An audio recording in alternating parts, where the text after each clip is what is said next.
The Black Cat on Blu-ray from Universal Horror Collection Volume 1. This is day one of my 31 days of horror for October 2023. So we're starting with The Black Cat and we're going all the way through these sets. So here we go, for better or worse. Let's do this thing. So quick note on the back of the box here. You see The Black Cat, and then there's 3 other movies in the box set, and all 3 of them say new 2K scan. But The Black Cat does not say that, so I'm wondering if it's not remastered, because it was definitely pretty rough looking. Like it was watchable and it was HD, but there were a lot of film scratches, a lot of dust and dirt, and a lot of like film anomalies, almost like rippled film moments. So I don't know if this one was remastered as nicely as the others, and when I watch the others we'll be able to find out and see if they're of similar quality. Like it looked nice, like you could see like details in their suits and stuff, which the wardrobe in The Black Cat was actually really, really awesome and fun, which I'll show you here in a minute. But it was pretty rough looking. Here's one of my very favorite parts of the whole movie: newlywed couple sleeping across the aisle from Dracula, Bela Lugosi. He just reaches his head over, starts touching her hair. The husband wakes up.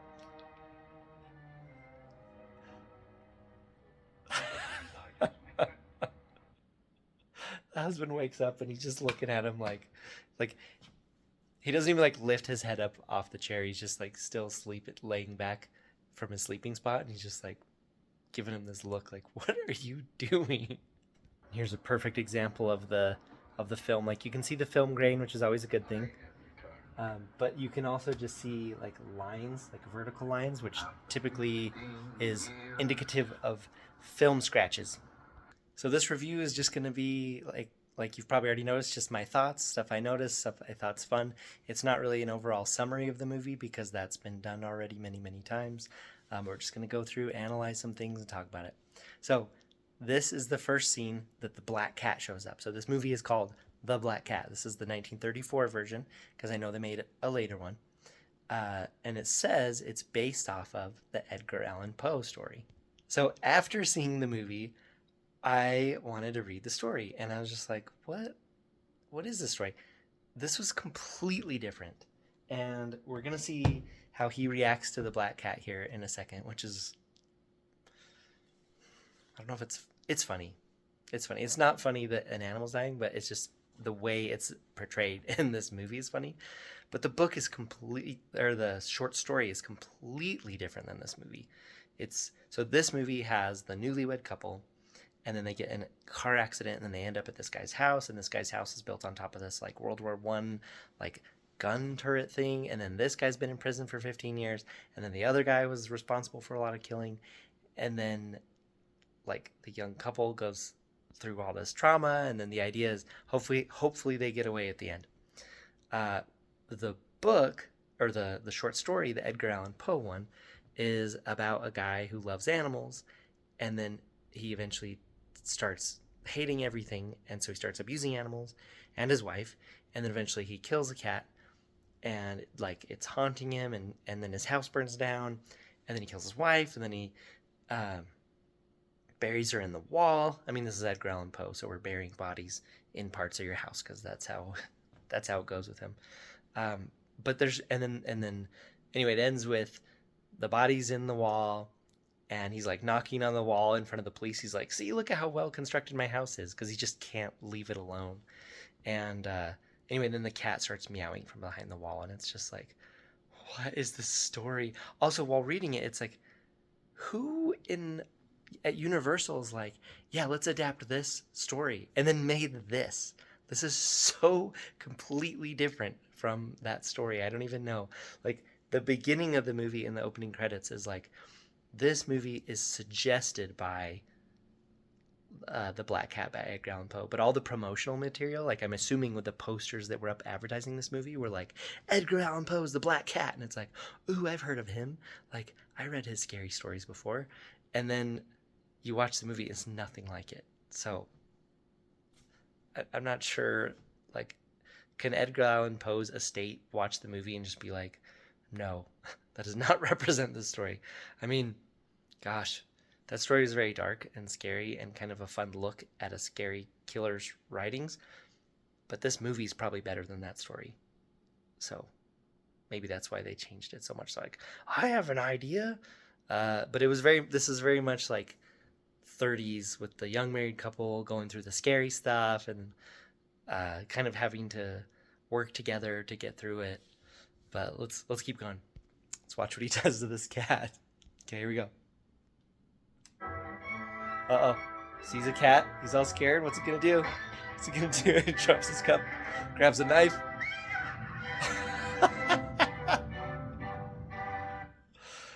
The music is just like, might as well be the same music that you listen to like on a carousel or something. This is very weird. Anyway, he kills the cat and everyone's just like, oh, weird. Like, what'd you do that for? And it's like, maybe you should like take him and restrain him or take him to a hospital or something. But they're just like, and like, it's this guy's pet. And so he just totally knifes it dead. And he's just like, oh man, like, looks like he killed my pet. And so then anyway, they're like, looks like he has this, like, this condition where he's afraid of cats. And like, nope, people just aren't gonna freak out that he just like killed this guy's house pet. This movie has great costumes. Like I said, this is the best part. His suit is so cool. It has like this like waist belt thing around it. He's got this silky robe on. His thing's nice, just like a classic 3-piece. Anyway, here's Dracula talking about the black cat being an embodiment of evil. Look at this awesome transition here. I thought it was very creative. It's pretty cool. It's kind of a spicy little transition there. Throws his jacket over the top and blanket comes off. Anyway, then there's some hijinks because they switched rooms, and then the scary Boris Karloff's gonna pop into his room and be like, we have unfinished business, and then see this guy sleeping, and the guy's just like, what? Also, during that transition, when the screen faded to black, you may have seen a whole bunch of Legos all over the floor. Children. All right, so it's 4:30 in the morning, and scary Boris Karloff goes into his basement, and what does he have? He's got broads in glass cases. He's holding his cat. So, broads in glass cases. His cat's still alive. What is going on? I genuinely don't know, but that's a beautiful shot. There's another one. She's trying to hold really still, but she keeps wiggling. Look how creepy it is. Like, look at their feet. It's like they're suspended, like hanging there. They're all preserved. There's a whole bunch of them. Look at these crazy jammies. What are these guys wearing? Look at this. Here's another one. Look at her feet. Like she's just suspended in air. Like so creepy. And then look at her hair. It's like the Bride of Frankenstein. Look at that. No big stripe though.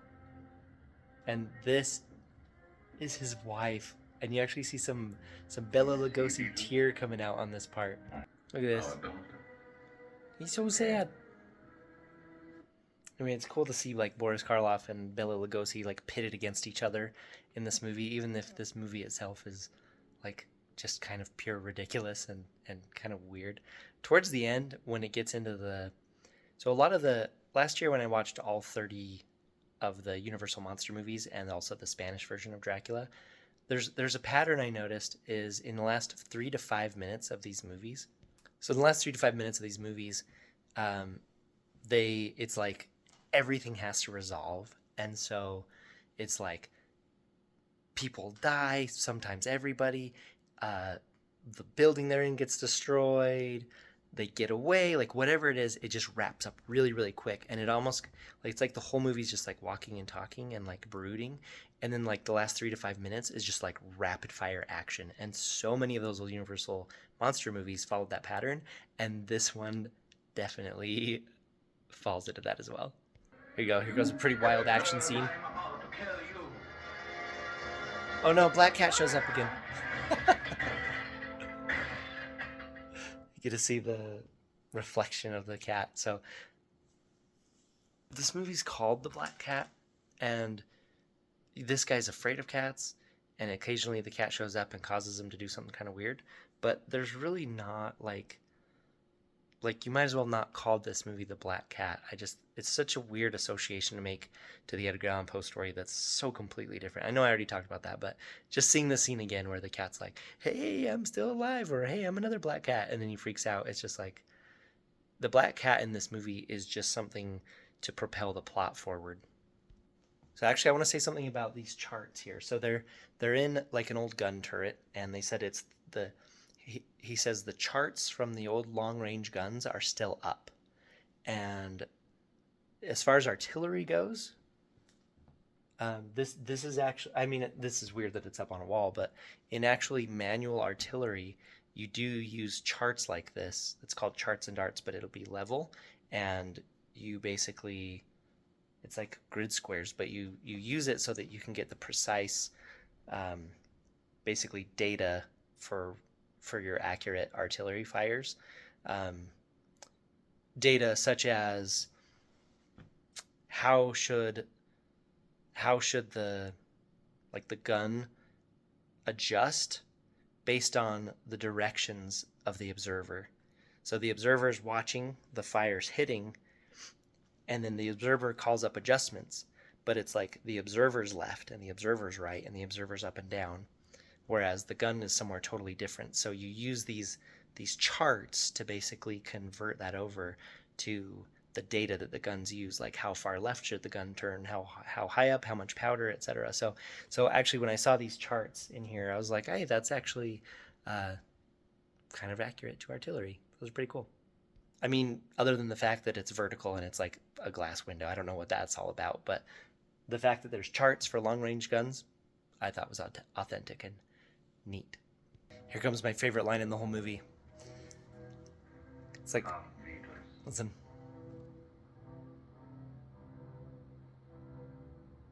Are we men or are we children?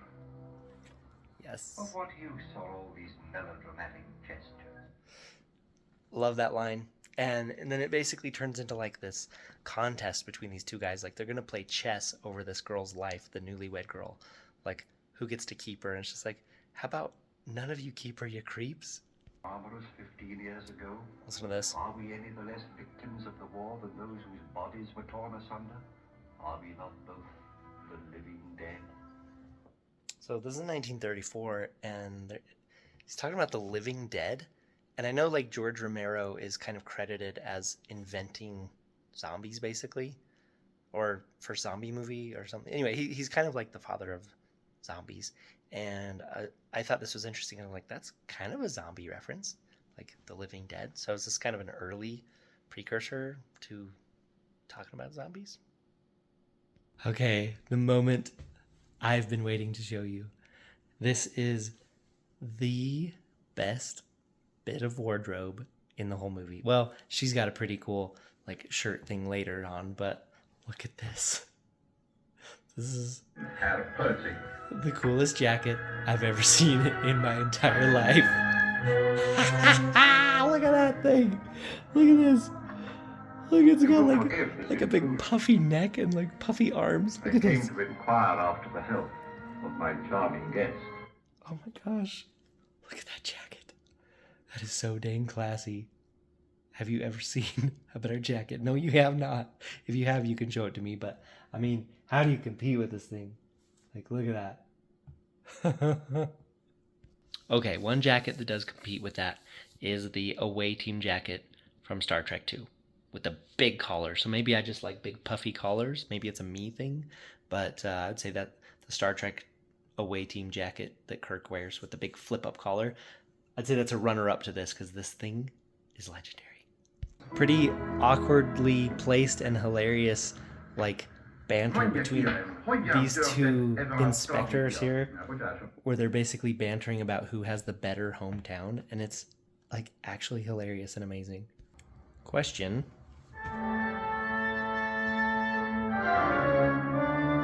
Is this movie in 1934 the first time Toccata and Fugue is used in a scary context? Is this movie the reason that that song is considered like a scary Halloween song? I don't know, but I thought this was used a lot later. So I'd be interesting to know. So if anyone knows like the history of this song and like scary in like a scary situation, then I'd love to hear about it. Because I heard it and I was like, wow, I thought this was much later that this song started being used as like almost like a parody of itself in just scary music, like cartoons and everything. Like it's like the scary movie song. So I wonder if this is the first time it was used in that way. Look at this shirt. The great modern priest Pretty cool. Here's another shot of this shirt. Look at that thing. That is amazing. All right, the end of this movie, like the classic, it rushes through its ending in like 3 minutes, is kind of crazy, and there's a lot of super convenience like writing moments. So you have the little servant guy with the weird hair, and there's gonna be like a fight, and it looks like our main like American guy is totally winning. And watch it like speed up once they start fighting. It's like they speed up the frames. Look at this. Look, he's on top. Looks like he's totally winning. Anyway, then it cuts scene. And then it goes back and he's like asleep on the floor. And there's still a gun on the floor. And the other guy has like another gun. And then the other guy goes in here. And then this guy like Judy chops that guy. And then that guy shoots that guy. So they kill each other. But then the main American guy, who for some reason wasn't killed by the weird hair guy, he like gets another gun and then goes, and then this guy looks like he's struggling with the girl, but instead they're fighting with someone else to get the key out of their hands. And the American guy shoots this guy when all this guy wants to do is just carve the other guy's face off. And it's just like one thing after another, and it's super fast. Oh, and the ritual was interrupted by like one of the participants, like audience members, just like freaking out and passing out. So then it gives a chance for Bela Lugosi to rescue this girl. Anyway, so it's just like rapid fire, just like do all these crazy things. And then it's just this ultimate convenience of we're going to blow the place up now. And then they like run out. And I have to show you something when they're running out. All right, watch this girl cruise up the stairs. She's taking these stairs like 2 or 3 at a time. Okay, they're showing some leg. And watch how she turns and poses like that. She's got like some leg muscles. Watch how she pivots right there too. Anyway, she does this like fast, like both legs turn around at the same time, like pivot thing. So this lady, her name in the credits is different than her name on IMDb, so I'm not sure her history, but I think she might work out or be a dancer or something, because they're showing some legs on this part, and like she keeps doing these like crazy like pose pivoty like things, and it seems she's like has massive like body control, and her skirt's like super hiked up, so you could tell she works out. Anyway, back to the rapid fire plot conveniences. So like I said, it's just the person passes out during the ceremony, she gets rescued, then they start cutting the guy's face off, and then the one guy shoots the other guy, and then they blow up the place, and then they run out of the place that's blowing up, and just like a car is driving down the street, and it's probably the middle of the night, and then they get a ride and get out of there, and it's just a little too many conveniences right in a row, rapid fire, to feel like a satisfying ending. So ultimately it was a good time. I don't think it's a very good movie, and it's nothing like Edgar Allan Poe, and I think it is, I don't want to say immoral because that's like dramatic, but it is absolutely not like the story of The Black Cat by Edgar Allan Poe. So for them to use that in their marketing that's some BS right there. But the movie is fun. It's like 66 minutes long, and honestly, it's better than most things that are coming out nowadays, even though it's not a great movie. So I had fun watching it. So this has been day 1 of our 31 days of horror for 2023. So stick with me. We're gonna do this every day if unless something life-wise comes up, but that's the plan. I'm trying to get started early. So anyway, join me on this adventure of 31 days of horror in October. So let me know what you think. And this review is officially a third as long as this movie. So I'll see you on the next one. Bye.